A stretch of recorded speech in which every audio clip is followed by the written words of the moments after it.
2 cup desiccated coconut எடுத்து வச்சுருக்கேன். 1 cup icing sugar எடுத்து வச்சுருக்கேன்.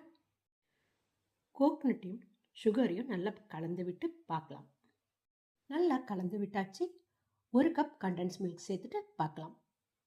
1 டீஸ்பூன் வெண்ணிலா extract, food colouring few drops. இது எல்லாத்தையும் நல்லா கலந்து விட்டு பார்க்கலாம். ஃபுட் கலர் சேர்த்து நல்லா கலந்து விட்டாச்சு. நீங்கள் ஃபுட் கலர் வேணான்னா அவாய்ட் பண்ணிடலாம்.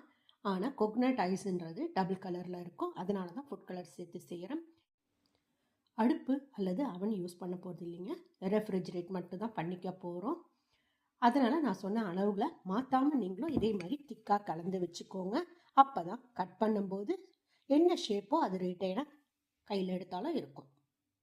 பிளைன் ஒயிட் செஞ்சு ஆல்ரெடி 20 மினிட்ஸ் ஃப்ரீஸ் பண்ணி எடுத்து வச்சுருக்கேங்க ஃப்ரிட்ஜில் வச்சு. இப்போ இந்த பிங்கை இது மேலே செகண்ட் லேயராக ஃபில் பண்ணிக்க போகிறோம். ஃபில் பண்ணிவிட்டு பார்க்கலாம்.